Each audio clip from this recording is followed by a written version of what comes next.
Bueno, pues empiezo este tema, que ya es el capítulo segundo de- del libro de los Hechos de los Apóstoles. Y tengo que decir que en los papeles lleva el número 2 en los apuntes que distribuyo junto con este vídeo. El primer capítulo, que en algunos casos llevará el número 1, debería llevar el 0. Y luego ya cada tema llevará el número del capítulo que le corresponde. El anterior sería el 1 y este es el capítulo número 2. De esa manera no hay desajuste entre el número del capítulo y el número del tema. Y además se corresponde mejor con la realidad. Eh, Voy a comenzar leyendo un trozo del comienzo, justamente el comienzo del capítulo 2.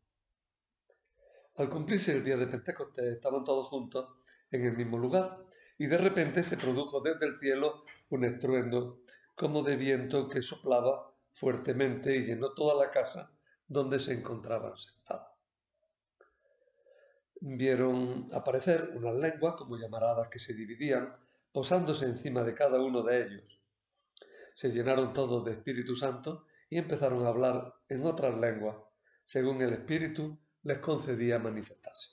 Bueno, así comienza y conviene que vosotros por vuestra cuenta pues vayáis leyendo el resto del capítulo, porque es lo que vamos a ir comentando. De todas maneras, sobre la marcha, a la hora de comentar, leeremos diversos trozos.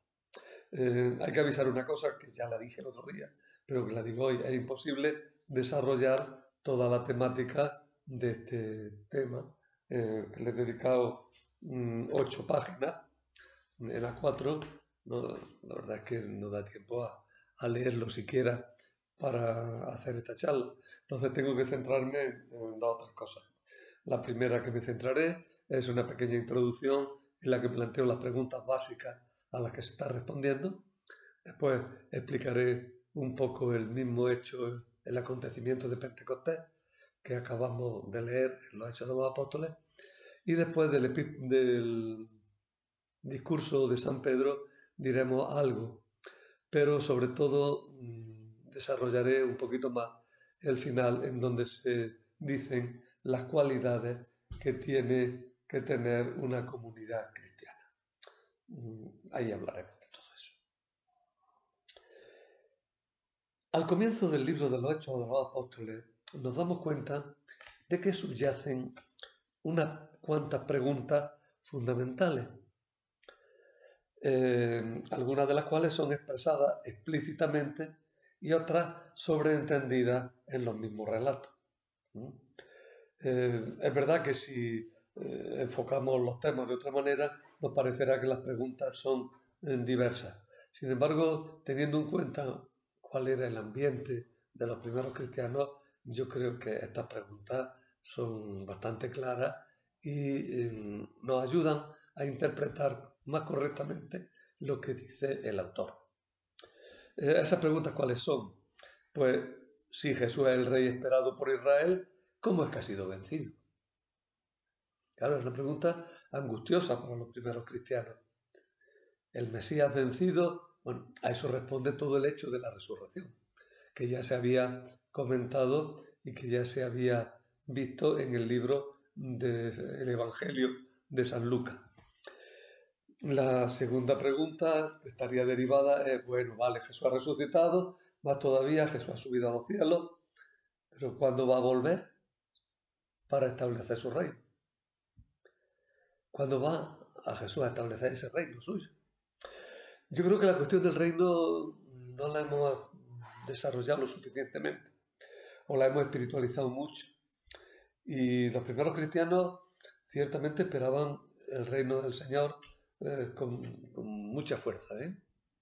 Y algunas sectas incluso pueden habernos hecho bien recordándonos que el hecho de la vuelta del Señor no es una cosa que debamos de relegar al, a los márgenes de la doctrina, sino que tiene que seguir siendo, de una manera o de otra, algo central y fundamental.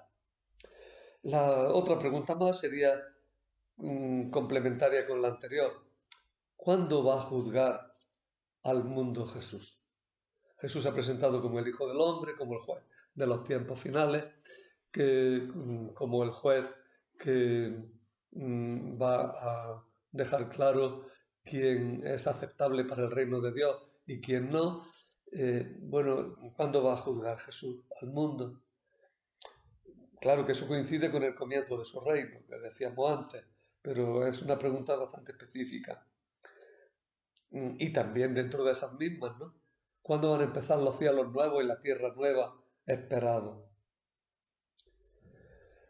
Se esperaba ya desde los profetas que Jesús vendría a juzgar al mundo mediante el fuego. Los que conocéis la secuencia Dies Irae, que antes se utilizaba en la liturgia de difuntos y que ahora aparecerá sobre todo al final del año litúrgico. Bueno, pues esa secuencia que tuvo mucho éxito, no solamente por su letra, sino también por su música. Son incontables las piezas clásicas que la citan de una manera o de otra. Esta música del Dies Irae. Bueno, por citarla, la citan hasta películas muy actuales y la citan en clave heavy, ¿no? Como por ejemplo Matrix, donde hay una reproducción del Dies Irae que a mi juicio está bastante... es muy buena, a mi juicio está muy bien lograda. Pero bueno, no vamos a hablar aquí de música. En esa secuencia Dies Irae se dice con toda claridad Dum veneris judicare seclum perignem. O sea, cuando vengas a juzgar el mundo con el fuego. Por otra parte, una vez que se ha producido la ruptura entre los judíos y los cristianos, y aquí se ve que ya se ha producido, pues, ¿cuál es el verdadero Israel? Y tú vas a decir por nosotros, claro, los cristianos. Hay que demostrarlo un poco. Y esa pregunta está ahí y hay que contestarla. Y también se esperaba que los 12 patriarcas, los 12 apóstoles en este caso, juzgarían al reino, juzgarían a la gente, serían los jueces del juicio final.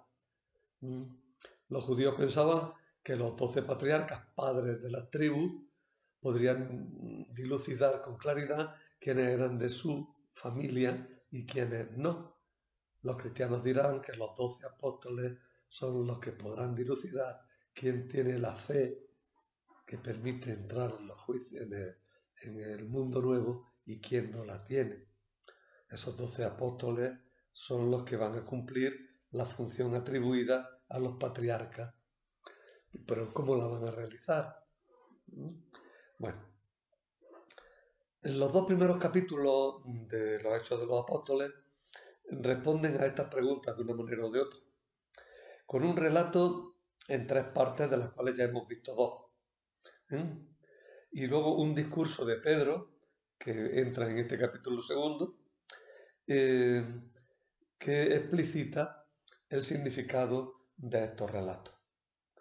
Hemos visto ya resurrección, ascensión, como un solo relato, y vemos después la elección de Matías, un relato que parece que está metido ahí un poco a la fuerza y sin embargo es muy importante.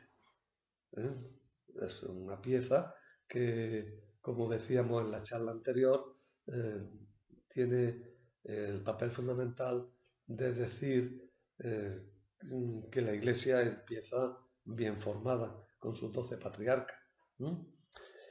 Y ahora el relato de Pentecostés viene a decir que Jesús ha vuelto al mundo mediante el Espíritu Santo y que por tanto ya ha empezado el mundo nuevo y definitivo en el que el juicio de Dios al mundo se está realizando mediante la predicación de los apóstoles y sus sucesores.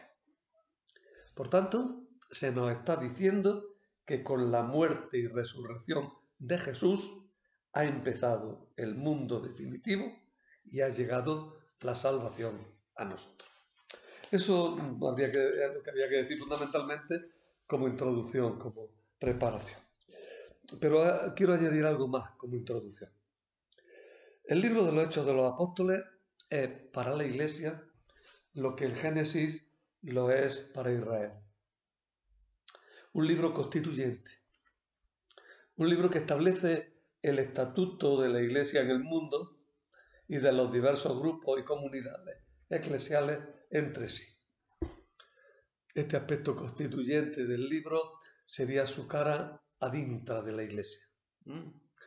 Ya dije el día pasado que quizá hacia afuera el aspecto fundamental del libro fuera la defensa de los cristianos ante sus perseguidores. Pero hacia adentro, y este capítulo segundo yo creo que se orienta más hacia adentro, sobre todo por el final, que vamos a ver ahora después, pues se orienta a establecer la constitución de la Iglesia. ¿Cuáles son los elementos sobre los que la Iglesia tiene que fundarse? La tesis de la que parte el libro es de que a pesar de su muerte en la cruz, Jesús es el Mesías, que ha de volver a cumplir las promesas hechas por Dios a Israel. Es lo que Simeón dice cuando acoge a Jesús, el niño en el templo. Mis ojos han visto a tu Salvador, a quien has presentado ante todos los pueblos, luz para alumbrar a las naciones y gloria de tu pueblo Israel. Pero Israel ya no es solo el pueblo judío, sino que todos los que crean en Jesús, en Jerusalén, en Judea y hasta los confines del mundo, serán ese pueblo y esa continuidad del pueblo de Israel en quien se cumplen las promesas que Dios tiene hechas. Pero para eso los apóstoles que van a anunciar ese reino, esa constitución nueva del pueblo de Dios, abierto a todos los pueblos del mundo, pues los apóstoles tendrán que recibir la fuerza de lo alto, que es donde está Jesús, para poder continuar la obra de Jesús aquí en la tierra. Bien, ¿qué tenemos en el capítulo segundo? Yo lo he dicho ya varias veces, pero para resumirlo y dejarlo claro. Tenemos una anécdota, un relato, que es el acontecimiento de Pentecostés, que ocupa los 13 primeros versículos. Yo he leído nada más que los 6 antes. Luego viene el discurso de Pedro, que ocupa del versículo 14 al 36. Una noticia sobre las primeras conversiones, que ocupa del 37 al 41. Y finalmente la vida de la comunidad, que ocupa los los versículos 42 al 47, con los que se cierra el capítulo. Dije que me iba a centrar para empezar en el acontecimiento de Pentecostés. La palabra Pentecostés significa quincuagésimo, es decir, el que hace 50 días. Los judíos llamaban Pentecostés a la fiesta que se celebraba 50 días después de la Pascua. 50 días es el final de una semana de semana, 7 por 7, 49. Por eso se llamaba también fiesta de las semanas. Es la fiesta en la que se da gracias a Dios por la cosecha del trigo. Si la Pascua era el comienzo de la siega, Pentecostés era el final.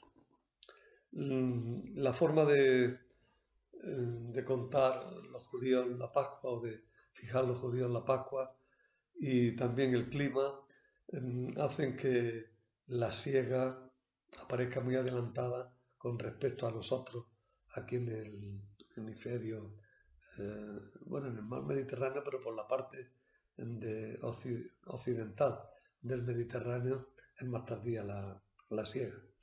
De todas maneras, lo que nos interesa es que para los judíos esta era una fiesta de primicias, una fiesta de oferta, más que de primicias, no, de conclusión, de acción de gracias por la siega. Era una fiesta de peregrinación, es decir, era una de las fiestas en las que los israelitas debían de ir a Jerusalén para adorar a Dios en su templo. Y eso justifica la presencia que ahora veremos de judíos de muchos sitios allí en la ciudad. En esta fiesta se daba gracias a Dios por la cosecha del trigo. La Pascua es el comienzo de la siega, el Pentecostés es el final. Parece que Lucas está diciendo que la cosecha de lo que sembró Jesús comenzó a recogerse con su muerte y su resurrección, el día de Pascua, y que llega a su término el día de Pentecostés, cuando Jesús se hace presente en su comunidad mediante la venida del Espíritu Santo. Por otra parte, también sabemos que hacia el siglo II la fiesta de Pentecostés fue relacionada por los judíos con el acontecimiento del monte Sinaí. Es decir, la fiesta empezó a conmemorar la entrega de la ley de Dios a Moisés. Si en la época en la que se escribió el libro de los Hechos de los Apóstoles se conmemoraba ya este suceso, que no tenemos constancia de que pasara, pero tampoco tenemos constancia de que no pasara. Lo que sí sabemos es que después, poco después, sí es seguro que se conmemoraba el acontecimiento del don de la ley en la fiesta de Pentecostés.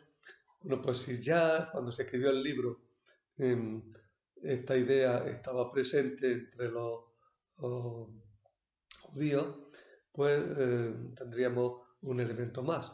El don nuevo de la ley es el Espíritu Santo. Lo que fue la ley para Moisés es para nosotros ahora el don del Espíritu Santo, que nos habla desde nuestro interior y que sustituye a la ley escrita en tablas de piedra. Estamos hablando del Espíritu Santo, ya sabéis que en toda obra tanto del Evangelio de San Lucas como de los Hechos de los Apóstoles tiene mucha importancia el tema del Espíritu Santo.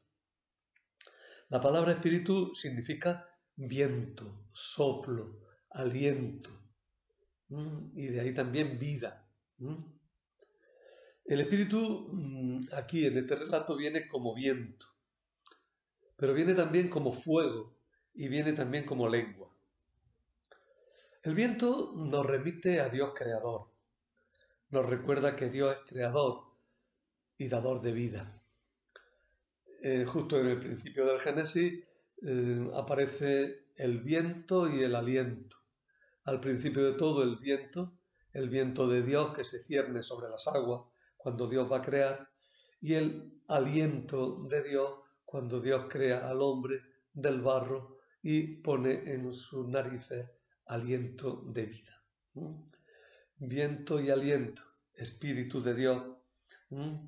Al principio era un viento gigantesco que ponía un orden en el caos de los elementos que empezaban a existir. Luego Dios mismo puso el soplo o aliento de vida en las narices de Adán. Cuando Cristo resucitó, también al entrar en el cenáculo, sopló sobre sus discípulos y les dijo explícitamente: recibid el Espíritu Santo. Por tanto, este viento nos está hablando de Dios creador y dador de vida. Pero ya no es una creación material, podemos decir, ni un dar vida puramente biológico, ni siquiera espiritual a nivel humano. Es algo más. Es la vida sobrenatural que Cristo nos ha conseguido con su muerte y resurrección. El cristiano recibe ese nuevo aliento al bautizarse. El Espíritu nos hace renacer, no para volver a morir. Dice San Pedro que no hemos sido engendrados de una semilla corruptible que por tanto lleva a la muerte, sino de una incorruptible que lleva a una vida permanente, a una vida para siempre. Esa semilla incorruptible es el Espíritu de Dios. el Espíritu Santo. Si el espíritu biológico es corruptible, el Espíritu Santo es incorruptible y nos lleva para la vida eterna, ¿no? Para vivir para siempre. El Espíritu ha entrado en nosotros por la predicación de la palabra de Dios, que es como una semilla que da fruto, que no se daña nunca y que por tanto da la vida eterna. Pero para eso, para profundizar un poco en esto, tenemos que fijarnos en otros dos elementos, por lo menos. En las lenguas de fuego y en las lenguas de fuego, los dos aspectos, lengua y fuego. Vamos a ir por partes. El fuego sirve para purificar los metales. Es la experiencia muy sencilla del metalúrgico es que en un horno mete la piedra metálica, la piedra que lleva el metal, y el horno, por el fuego, hace que el metal fluya por un lado y se pueda dejar por otro lado la ganga, lo que no vale, lo que hay que tirar. Por tanto, el fuego en la metalurgia deja muy claro lo que vale y lo que no vale en las piedras, en el mineral, ¿no? Para dejar claro que el metal es lo bueno y lo otro pues es despreciable o se puede rechazar. Pues bien, si el fuego deja claro qué materiales son buenos y resistentes y cuáles son débiles y perecederos, es que está haciendo un juicio de las cosas. Por eso el fuego es símbolo del juicio de Dios con las cosas, el juicio de Dios sobre el mundo. Dios mismo se presenta en el Antiguo Testamento como un fuego abrasador. Ahora Dios se presenta en el mundo como palabra ardiente que realiza el juicio de Dios sobre los hombres. Cristo resucitado juzga al mundo mediante las lenguas, mediante la predicación de la Iglesia. Por eso ese fuego tiene forma de lengua, porque es una lengua que juzga, es una predicación que juzga. Han llegado los últimos tiempos. El juicio final se está realizando por la predicación de la palabra de Jesús que anuncian los apóstoles. Esa predicación nos obliga a tomar una decisión que implica un juicio, o con Jesús o con el mundo. La palabra predicada por los apóstoles es el juicio definitivo de Dios al mundo. Ha empezado el juicio final. Por eso, ya un poco más trivialmente, si nos dicen, oye, que se va a acabar el mundo, nuestra respuesta tiene que ser, no, si ya se acabó, está empezando a vivirse el mundo nuevo. El mundo se acabó con la muerte y resurrección de Jesús. El mundo nuevo nace con esa muerte y resurrección que abre para nosotros las puertas del Espíritu Santo que entra en nuestra vida y nos transforma y nos hace vivir de un modo nuevo. Pero claro, para que entre el Espíritu Santo se ha producido un juicio y ese juicio es el de aceptar o rechazar la palabra de Dios. Se nos dice también en este punto que había judíos de todas las naciones. Quiero dejar clara una cosa. Este trozo habla de venida del Espíritu Santo sobre gente que eran judíos. Y la primera predicación se dirige a judíos. La entrada de los gentiles en la iglesia vendrá después. Y vendrá cuando se convierta Cornelio. Ya en el capítulo 10.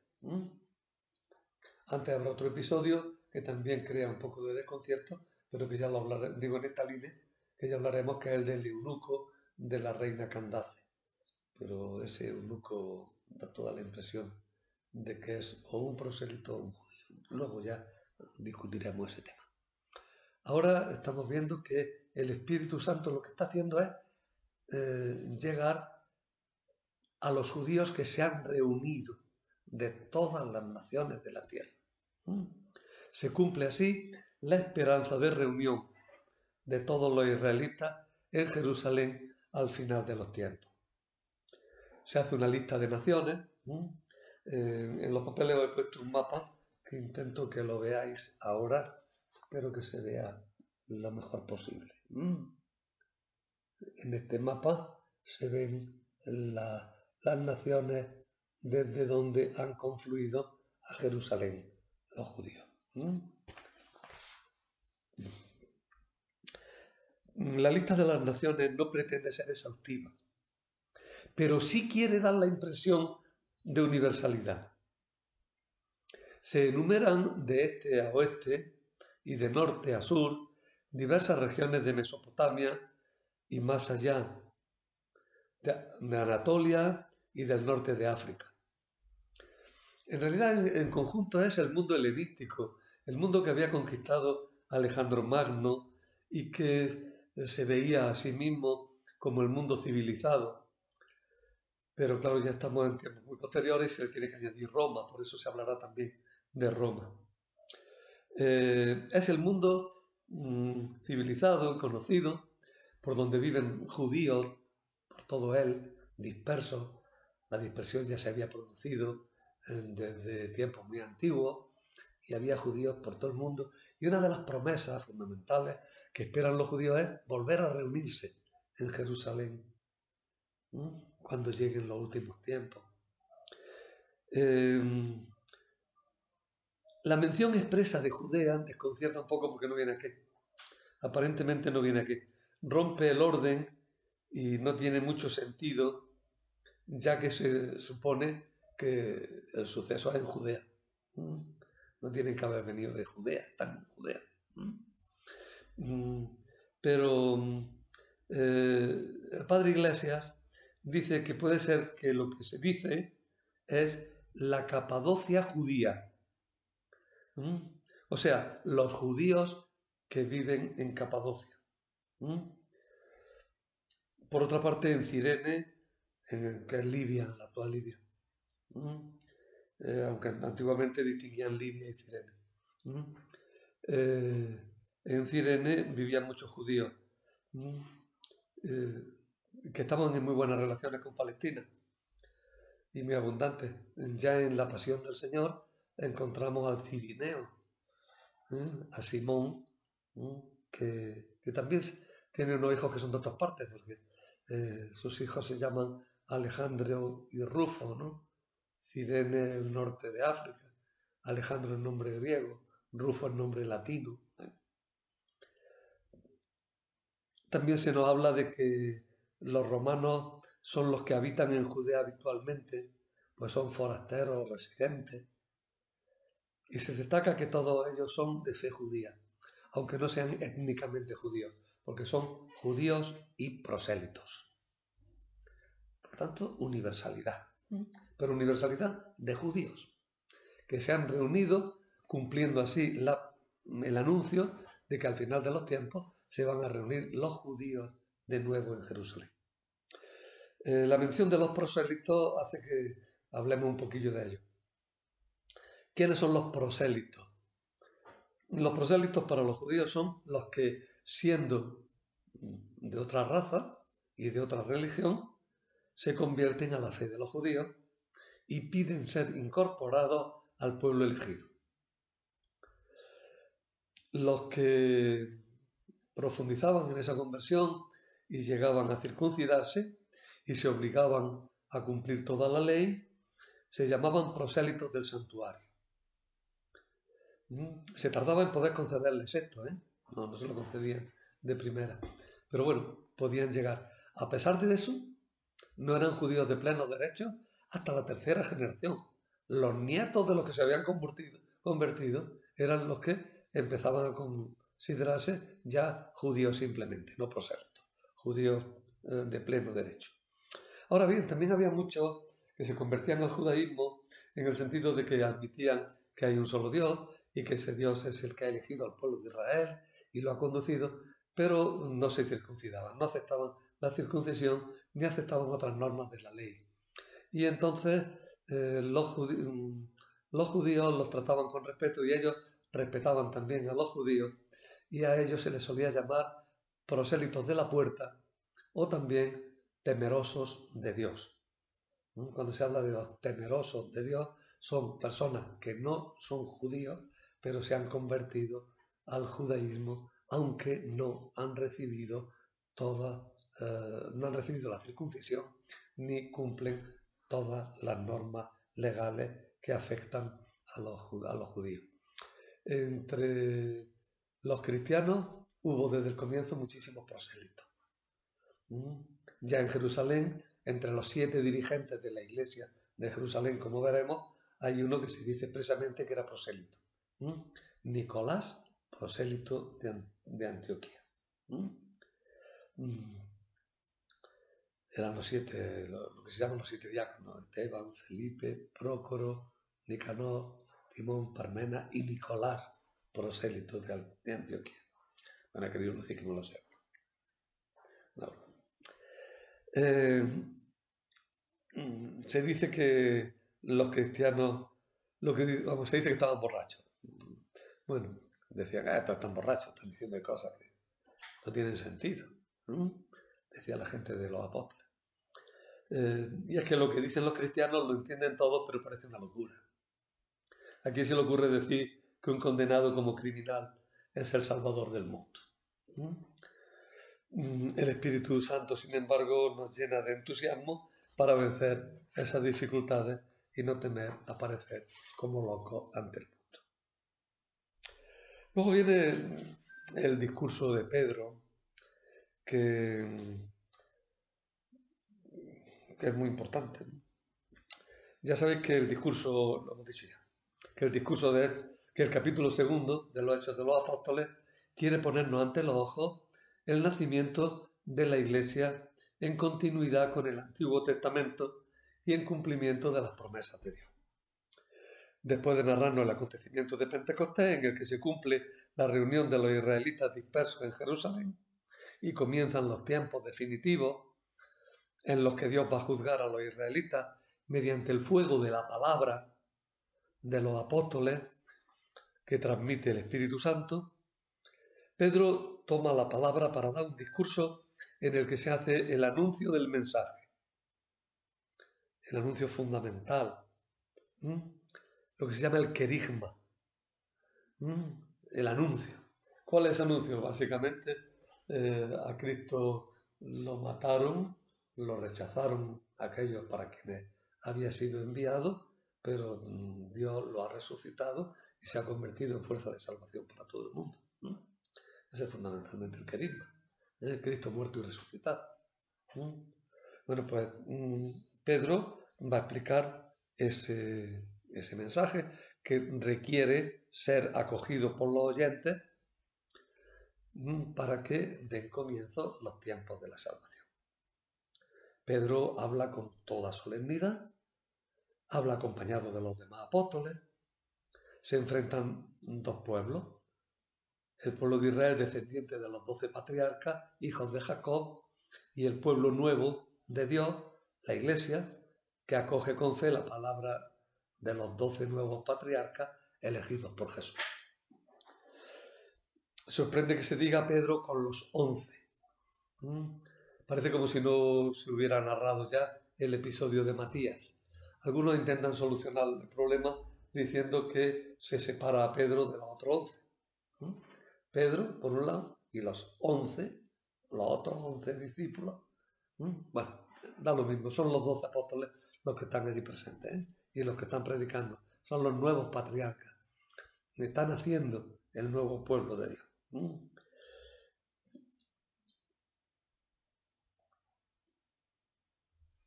Bien, aquí habría que hablar un poco de la profecía de Joel. No me da mucho tiempo, pero la dejo apuntada. La profecía de Joel dice que ha llegado ya el final de los tiempos. El uso que hace San Pedro de la profecía de Joel es que han llegado el final de los tiempos. Dice: No están estos borrachos como vosotros suponéis, pues es la hora tercia del día, sino que es lo que dijo el profeta. Sucederá en los últimos días, dice Dios, derramaré mi espíritu sobre toda carne, y profetizarán vuestros hijos y vuestras hijas, vuestros jóvenes verán visiones, y vuestros ancianos soñarán sueños. Y yo sobre mis siervos y mis siervas derramaré mi espíritu. Haré prodigios arriba en el cielo y señales abajo en la tierra. El sol se convertirá en tinieblas y la luna en sangre antes de que llegue el día grande del Señor, y todo el que invoque el nombre del Señor se salvará. Bueno, cualquier lector dice, pero esto está diciendo que unas cosas de cosas que no están pasando. Es que es la forma de hablar del final del mundo. No está diciendo que el sol se ha caído ni que se haya vuelto sangre, lo que está diciendo es que ha llegado al mundo. Lo que sí se está cumpliendo es que profetizan quienes no profetizaban habitualmente, en concreto los apóstoles.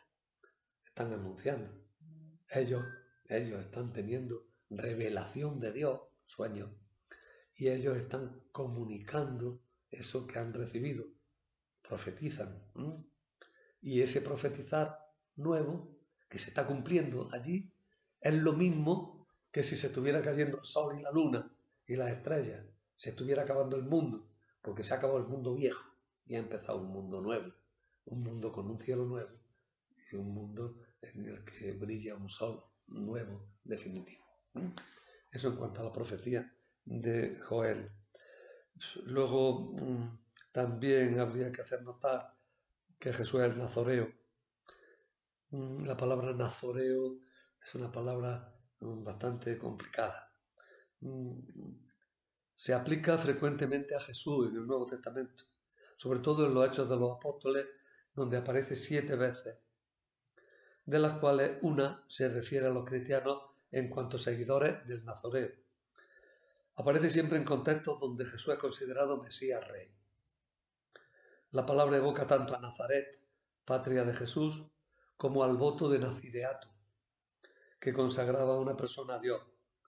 Por ejemplo, Samuel y Sansón fueron nazir, habían hecho el voto de nazireato. Por eso no se cortaban el pelo, no bebían vino, estaban protegidos por Dios. Por eso puede ser que aquí se hablara de Jesús como nazoreo en el sentido de consagrado y fuera una forma de decir Mesías. Jesús el nazoreo, Jesús el consagrado, Jesús el Mesías. Bueno, dije que iba a hablar, pero voy a hablar un poquito, de la parte final justamente de los primeros cristianos. ¿Cómo son los primeros cristianos? ¿Cómo es la comunidad de los primeros cristianos? Se dice que... espérate que lo lea directamente.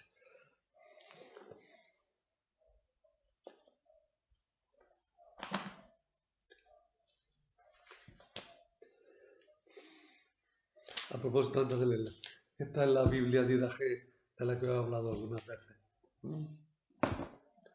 Publicada por la Conferencia Episcopal. Vamos, tiene el texto de la Conferencia Episcopal Española. No engañéis, no es una edición de la Conferencia Episcopal, pero el texto sí es el de la Conferencia Episcopal.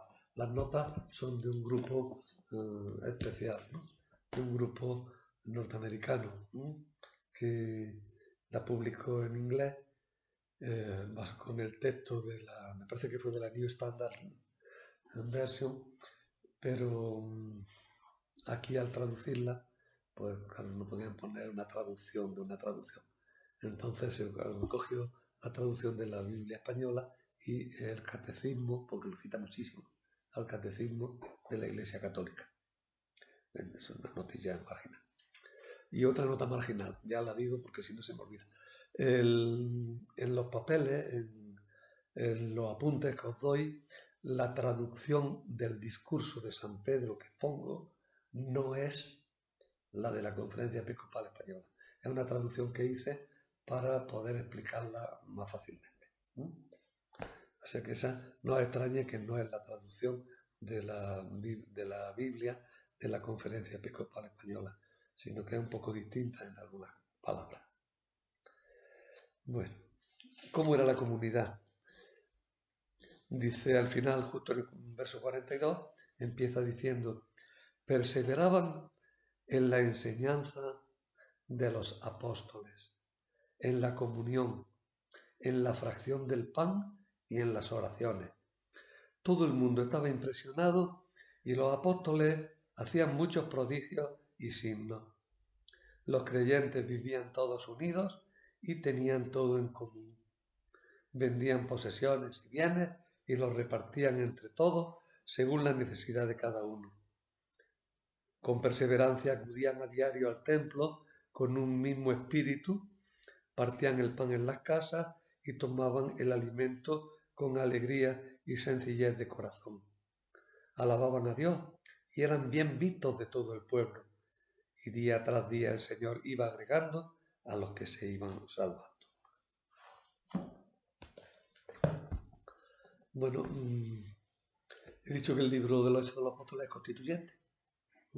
Y aquí podríamos tener el artículo fundamental de la Constitución de la Iglesia, que, como se hace en la Biblia, no se hace en forma legal, sino en forma narrativa.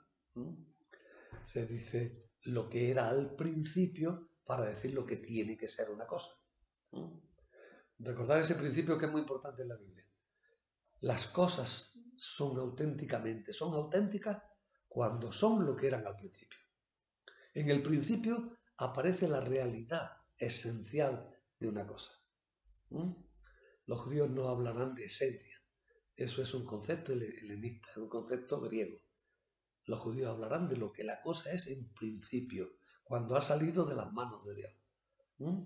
Por tanto, Israel tiene que ser lo que Dios había hecho en el Génesis, ¿no? Pues bien, la Iglesia tiene que ser lo que nos dice el libro de los Hechos de los Apóstoles. Bueno, esto además se dice 3 veces, lo que acabo de leer. Aparece en Hechos 2, 42, 47, que es lo que acabo de leer. Luego volverá a aparecer en 4, 32, 35 y en 5, 12, 16. 4, 32, 35 y 5, 12, 16. Cuando lleguemos a esos capítulos haremos de nuevo alusión al tema. Estos 3 resúmenes o sumarios describen de forma ideal la primera comunidad cristiana, destacando la oración, la Eucaristía, a la que se la llama fracción del pan, la comunidad del bien, la escucha de la enseñanza de los apóstoles y los milagros que estos realizaban. La consecuencia de todo esto era el respeto que se les tenía. Una palabra sobre cada uno de estos elementos. La enseñanza de los apóstoles. Un rasgo esencial de la Iglesia es que es apostólica. En el credo de Nicea se insistió: creo en la Iglesia que es una, santa, católica y apostólica. Es decir, que se basa en la predicación de los apóstoles. En la Iglesia siempre ha habido catequesis y predicación. Y esa catequesis y predicación son válidas si prolongan la catequesis y la predicación de los apóstoles, que a su vez nos ponen en contacto con el Señor. Es importante este concepto de mediaciones que existen. Jesús, los apóstoles, la Iglesia, nosotros. La Iglesia es apostólica. No se salta a los apóstoles para llegar a Jesús dando un rodeo. No vamos buscando un libro escrito por Jesús donde no tengamos que escuchar lo que dicen los apóstoles y no tengamos que escuchar lo que dice la Iglesia. No, es que a Jesús nos lo transmite la Iglesia. Benedicto XVI, al principio de su obra Jesús de Nazaret, insiste en el tema de que si no aceptamos los evangelios como una presentación válida de Jesús, no tenemos a ningún Jesús entre las manos, porque cada cual se inventará a Jesús que le dé la gana, ¿no? El Jesús que ha llegado a nosotros, el Jesús que se nos ha presentado a nosotros, es el Jesús que predican los apóstoles, el Jesús que predica la Iglesia. Otro concepto, el concepto de comunión. La comunión es la comunicación de bienes tanto espirituales como materiales. En el aspecto espiritual, el credo habla de la comunión de los santos. Creo en la comunión de los santos. Que no es que los santos vayan a comulgar o hagan la primera comunión. La comunión de los santos es que hay una comunicación de gracia, una comunicación de vida, una comunicación interna que la da el Espíritu Santo, que es el alma de la Iglesia, que es la que hace que seamos un solo cuerpo, que seamos el pueblo unido de Dios. Esa es la comunión de los santos. Los santos somos nosotros, somos los que creemos en Jesús, los que estamos santificados por la gracia de Dios. Bueno, pues la comunión en ese aspecto espiritual es eso. Y en el aspecto material, Hechos de los Apóstoles destaca que todos se ayudaban y ponían sus bienes en común para que nadie careciera de lo necesario. Por tanto, los servicios y la ayuda mutua son esenciales a la vida de la Iglesia. De una forma muy sencilla. Ya hemos dicho que no hay iglesia sin predicación de los apóstoles, sin enseñanza, sin catequesis. Pues tampoco hay iglesia sin Cáritas. Es verdad que la organización Cáritas con ese nombre pues tiene 50 o 60 años. No sé lo que tiene. Pero sí, la organización que se llamó Cáritas. Pero la Iglesia siempre ha tenido Cáritas. Siempre, siempre. Porque no se puede prescindir de esa comunicación interna de bienes, tanto materiales como espirituales. La Cáritas es algo esencial a la Iglesia. Por tanto, es algo esencial a nuestra vida cristiana. Comunicar nuestros bienes con los demás. Y insisto, comunicación de bienes espirituales y comunicación de bienes materiales. El bien que hacemos redunda en bien de todos los demás. Y tenemos que comunicarnos los bienes espirituales. Por eso tenemos que vivir bajando a la vida corriente. Tenemos que vivir vida de parroquia, vida de comunidad cristiana. Para poder aportar a los demás lo que el Espíritu va poniendo en nosotros. Es que yo no tengo nada que decir, me da vergüenza. Se van a reír de mí. No. El Espíritu Santo habla a través de ti. A veces uno dice, estas cosas no se me ocurren a mí solo. Aquí hay alguien que está hablando. Alguien que en el buen sentido de la palabra, que me está utilizando. Para transmitir, ese alguien que me está utilizando, para transmitir a Dios. Es un honor que el Señor lo haga con uno, ¿no? Una gracia, un don, un regalo. Pero es Él el que hace. No son ocurrencias que uno tenga porque sea muy listo, sino dones del Señor. La fracción del pan y las oraciones. La fracción del pan es la Eucaristía. Desde el domingo de resurrección, primero, los apóstoles se han reunido para celebrar la Eucaristía. Cuando llegó el Señor resucitado, estaban celebrando la Eucaristía. Estaban comiendo juntos. La Iglesia ha celebrado la Eucaristía siempre. Es un elemento absolutamente esencial de la Iglesia, porque es el momento en el que sacramentalmente, misteriosamente, pero realmente, Jesús se hace presente en la comunidad. Y se vive esa vida de comunidad, esa presencia salvadora de Jesús resucitado en medio de nosotros. Pero añaden que también estaban las oraciones. La Iglesia no solamente ora en la Eucaristía, la Iglesia ha orado siempre de muchas maneras. Se siguieron haciendo también desde el primer momento. Lo curioso es que al principio las hacían en el templo, no habían roto con el judaísmo, seguían subiendo al templo a orar. Y también oraban en la sinagoga, porque seguían siendo judíos y vivían la vida. Pero cuando se fueron separando de la sinagoga y cuando el templo fue destruido por los romanos en el año 70, los cristianos fueron teniendo reuniones de oración propias, distintas de la fracción del pan. En la Iglesia se ha mantenido esa costumbre a lo largo de los siglos, concretándose en la oración de laudes por la mañana y de vísperas por la tarde. Los monjes añadieron otros 5 momentos de oración común para que fueran 7 las oraciones diarias. Pero la Iglesia sigue dándole mucha importancia a la oración de laudes y a la oración de vísperas, y se está haciendo unos esfuerzos grandes por restaurarla.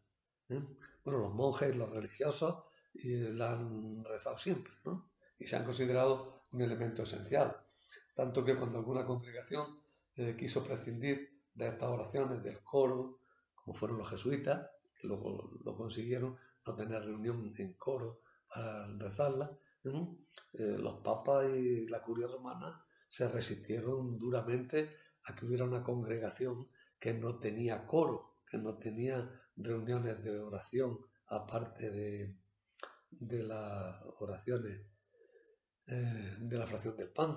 Además, en todas las catedrales, en todas las iglesias, todas las diócesis, se mantuvo el oficio en el coro que hacían los canónigos, del cual en muchas catedrales ya no queda nada más que un resto mínimo, ¿no?